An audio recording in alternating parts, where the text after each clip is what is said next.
गई। अब हम हाइड्रोजन परमाणु के स्पेक्ट्रम का चित्र बना रहे हैं।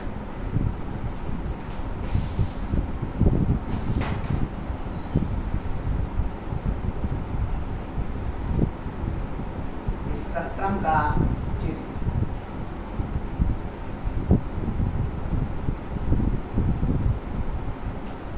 आठ कोश बनाना है हमें और ऊपर से नीचे की ओर गैप बढ़ता जाएगा।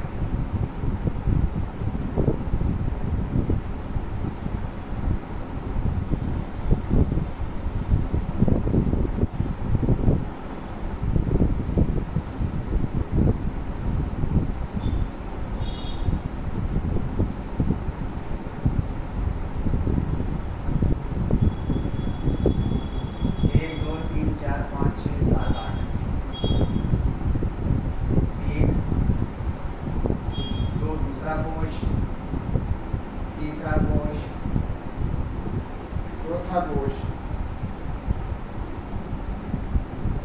पांचवा कोश, छठा कोश, सातवां कोश, आठवां कोश। अब ये याद रखना, इसमें जब भी कोई इलेक्ट्रॉन उच्च कोश से पहले कोश में गिरता है, यानी कि दूसरे से पहले में, तीसरे से पहले में, चौथे से पहले में, पांचवे से पहले में, छठे से पहले में, सातवें से पहले में या आठवें से पहले, तो बनेगा लाइमन श्रेणी बनेगी।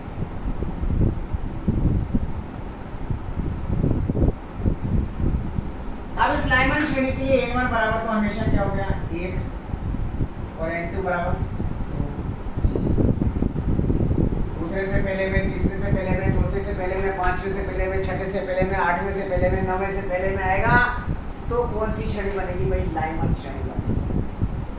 यानी कि जब भी इलेक्ट्रॉन उच्च ऊर्जा स्तर से पहले कोश में गिरेगा तो हमेशा लाइमन श्रेणी का निर्माण करेगा और इस श्रेणी के लिए n1 बराबर 1 और n2 बराबर 2, 3, 4 अप टू इंफिनिटी होगा। अगर कोई इलेक्ट्रॉन अनंत से दूसरे कोश में गिरता है, ये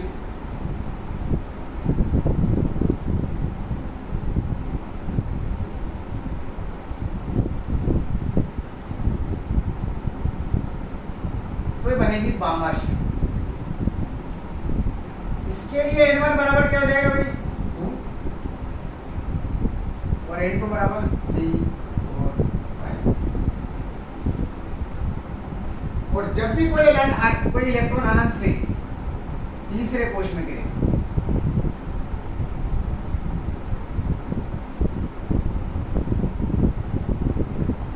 तो पाश्चन श्रेणी बनेगी। इसके लिए n1 बराबर कितना हो जाएगा, 3 और n2 बराबर 4, 5, 6 और जब भी कोई इलेक्ट्रॉन अनंत से चौथे में गिरेगा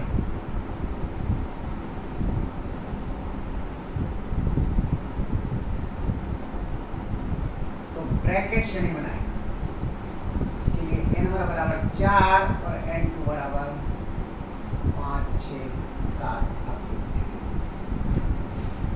और जब भी कोई इलेक्ट्रॉन अनंत से पांचवें कोश में गिरेगा तो फूड श्रेणी। इसके लिए n1 बराबर 5 और n2 बराबर 6, 7। इसका मतलब हाइड्रोजन परमाणु के स्पेक्ट्रम में 5 श्रेणियां दिखाई देंगी, लाइमन, बामर, पाश्चन, ब्रैकेट और फूड श्रेणी। यहां आपको ये याद रखना है कि अगर कोई इलेक्ट्रॉन उच्च ऊर्जा स्तर से पहले ऊर्जा स्तर में गिरता है तो हमेशा लाइमन बनेगा, दूसरे में गिरता है तो बामर बनेगा, तीसरे में गिरता है तो पाश्चन बनेगी, चौथे में ब्रैकेट और पांचवें में अगर गिरता है तो फुंड श्रेणी का निर्माण करता है। बात में समझ में आ गई। इसके बाद लाइमन, बामर, पाश्चन, ब्रैकेट और फुंड श्रेणी के बारे में हमें कुछ पॉइंट याद होना चाहिए। जैसे मैं आपसे बता रहा हूं लाइमन श्रेणी,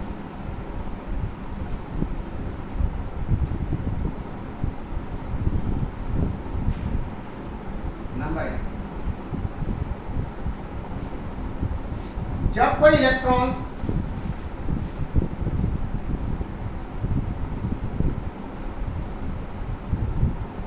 उच्च कोश से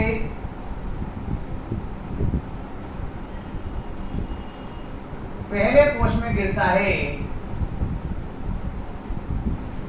तो लाइमन श्रेणी बनती है।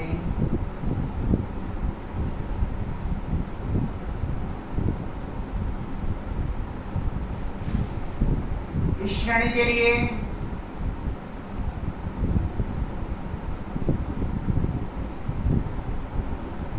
n1 बराबर 1, n2 बराबर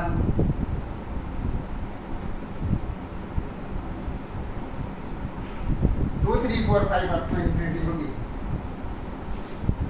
नंबर थर्ड,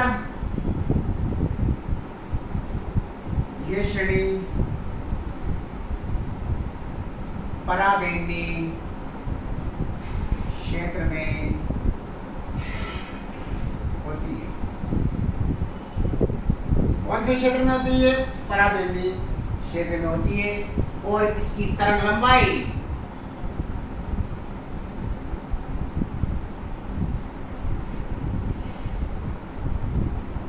3800 एंगस्ट्रॉम से 1 एंगस्ट्रॉम के मध्य होती है। और नंबर 5, इसकी अंतिम रेखा की तरंग संख्या, इसकी अंतिम रेखा की तरंग संख्या का मान r/1 का स्क्वायर बराबर r सेंटीमीटर इनवर्स होता है। और ये अधिकतम ऊर्जा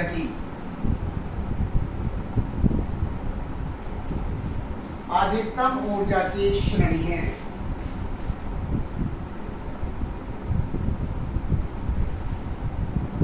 तो जहां नाम आए लाइमन श्रेणी का, ये 4 पॉइंट हमें याद होना चाहिए। जब कोई इलेक्ट्रॉन उच्च कोश से पहले कोश में गिरता है, देखो उससे पहले नहीं गिर रहा है, लाइमन श्रेणी बनती है। इस श्रेणी के लिए n1 बराबर 1 होगा और n2 बराबर 2, 3, 4, 5 अप टू इंफिनिटी हो सकता है। ये श्रेणी पराबैंगनी क्षेत्र में होती है। इसकी तरंग लंबाई याद होना चाहिए 3800 एंगस्ट्रॉम से 1 एंगस्ट्रॉम के मध्य होती है। और इसकी अंतिम रेखा की तरंग संख्या का मान r/1 का स्क्वायर, 1 क्या है यहाँ? n1 का मान r सेंटीमीटर इनवर्स होगा। और ये अधिकतम ऊर्जा की श्रेणी। यही बात आई लाइमन के बाद, जैसे मान लीजिए अपने को करना है बामर श्रेणी।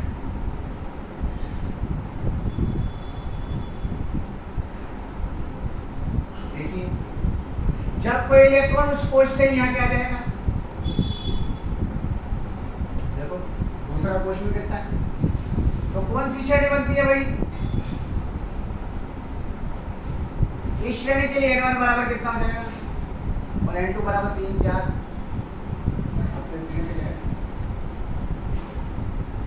नंबर थर्ड, ये दृश्य क्षेत्र में होती है। ये पराबैंगनी क्षेत्र था, दृश्य क्षेत्र में। और इसकी लंबाई, इसकी जो तरंग लंबाई है वो 3800 से या 7600 से 3800 एंगस्ट्रॉम के मध्य होती है।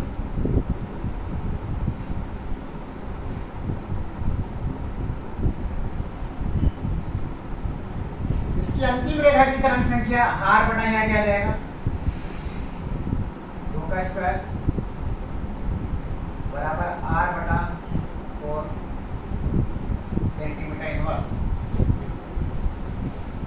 क्या दिक्कत आई? बस।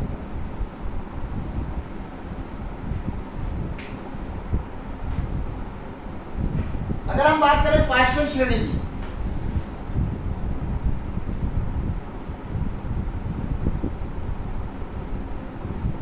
क्या जाएगा? दूसरे की जगह क्या जाएगा? जब कोई इलेक्ट्रॉन उच्च कोश से तीसरे कोश में गिरता है तो कौन सी श्रेणी होती है भाई? पाश्चात्य।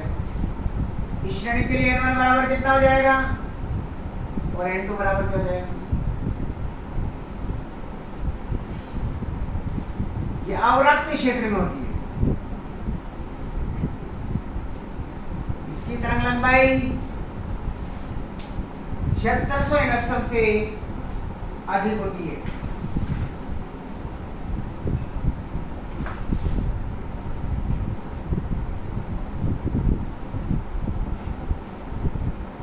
और इसकी अंतिम रेखा की तरंग संख्या r/n1 कितना जाएगा?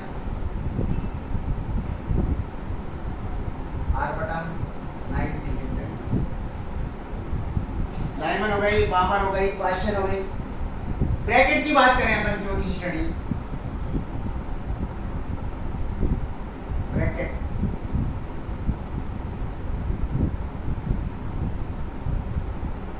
जब कोई इलेक्ट्रॉन उस कोश से क्या आ जाएगा? चौथे कोश में गिरता है तो कौन सी श्रेणी बनाता है? ब्रैकेट श्रेणी बनाता है। n1 बराबर क्या हो जाएगा? देखो 4, n2 बराबर 5, 6, 7 अप टू इंफिनिटी। अवरक्त क्षेत्र में होती है। इसकी तरंग संख्या 7600 एंगस्ट्रॉम से अधिक होती है और इसकी अंतिम रेखा की तरंग संख्या का मान n1 का मान क्या जाएगा? 4 का स्क्वायर बराबर कितना हो गया? r/16 सेंटीमीटर पर स्क्वायर। एक याद करो, बाकी सारे मान अपने आप याद हो जाएंगे। पांचवी श्रेणी है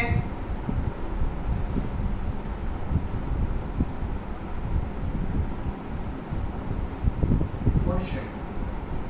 जब कोई इलेक्ट्रॉन अंतिम से पांचवें कोश में गिरता है तो फोर्थ श्रेणी बनाता है। इस श्रेणी के लिए n1 बराबर कितना हो जाएगा? देखो n2 बराबर क्या हो जाएगा? अवरक्त क्षेत्र में होती है। इसकी तरंग लंबाई 7600 एंगस्ट्रॉम से अधिक होती है और इसकी अंतिम रेखा की तरंग संख्या का मान r/n1 का मान क्या है? क्या हो जाएगा? r/25 सेंटीमीटर इनवर्स होता है।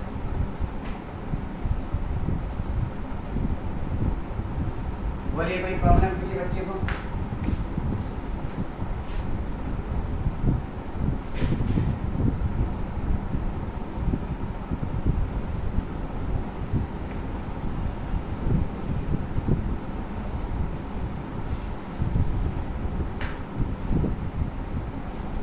देख लीजिए पहले एक बार।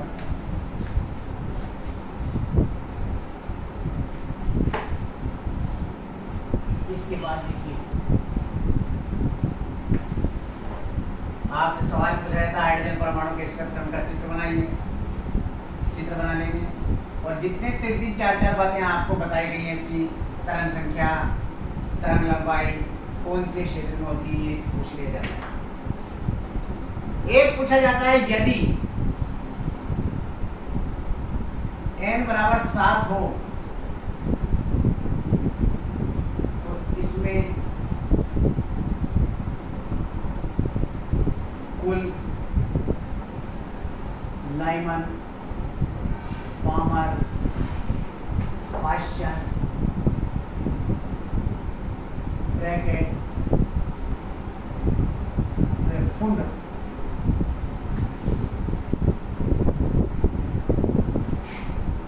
श्रेणियों की संख्या बताइए। अब एक की जगह 7, 8, 5, 4, 3, 2 कुछ भी दे सकता है। तो अपने को क्या करना है? जैसे लाइमन श्रेणियों की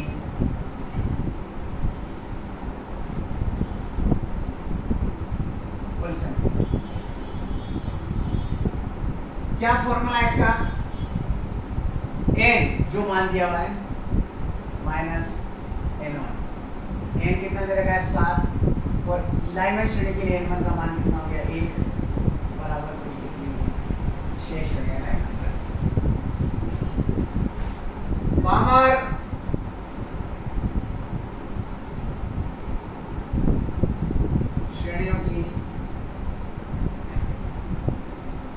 कौन संख्या बराबर n माइनस 7 माइनस 5 श्रेणी के लिए n का मान क्या होता है 5।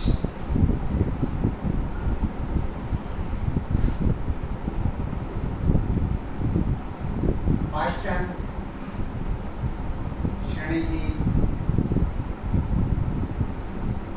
कुल संख्या बराबर n minus n1 7 minus 3 4 bracket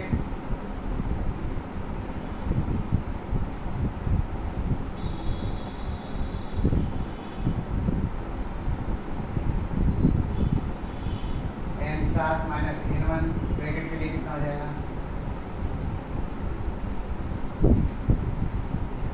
और लास्ट उन श्रेणियों की कुल संख्या बराबर 7 माइनस हो जाएगा 5। इस तरह से आपको इसको निकालना है। ये आपका हाइड्रोजन परमाणु के स्पेक्ट्रम की व्याख्या। अगर अपन बात करें इसकी फिर भी नील्स बोर ने देखो कोश की त्रिज्या का परिकलन कर दिया, इलेक्ट्रॉन का वेग का परिकलन कर दिया, ऊर्जा का परिकलन कर दिया, क्वांटीकरण के स्पेक्ट्रम में प्रमाण दे दिया, फिर भी नील्स बोर के परमाणु मॉडल को अस्वीकार कर दिया गया। क्यों कर दिया गया? सबसे पहली कमी तो ये थी कि यह हाइड्रोजन परमाणु और उसके समान आयन जैसे helium ion, lithium, beryllium ion आदि परमाणु के स्पेक्ट्रम की व्याख्या ही कर सका। अर्थात ये केवल उन परमाणु या आयनों के स्पेक्ट्रम की व्याख्या कर सका जिनके बाह्यतम और एकमात्र कोश में केवल एक इलेक्ट्रॉन उपस्थित हो। दूसरी कमी, जब इस स्पेक्ट्रम की रेखा को उच्च विभेदन क्षमता वाले स्पेक्ट्रोस्कोप से देखा गया तो ये एक रेखा अनेक समीपवर्ती रेखाओं के समूह में दिखाई दी। ऐसा क्यों हुआ, इसका स्पष्टीकरण भी ये नहीं दे सका। तीसरी कमी, जब इसी स्पेक्ट्रम की रेखा को चुंबकीय क्षेत्र में लिया गया तो ये रेखा फिर से अनेक समीपवर्ती रेखाओं के समूह में दिखाई दी, जिसे हमने कहा जी-मैन प्रभाव। अर्थात ये जी-मैन प्रभाव को भी नहीं समझा सका। और जब इसी स्पेक्ट्रम रेखा को विद्युत क्षेत्र में लिया गया तो ये एक रेखा अनेक समीपवर्ती रेखाओं के समूह में दिखाई दी, जिसे हमने कहा स्टार्क प्रभाव। अर्थात ये स्टार्क प्रभाव को भी नहीं समझा सका। एक कल नेक्स्ट क्लास में अपन समरफील्ड का परमाणु मॉडल पढ़ेंगे।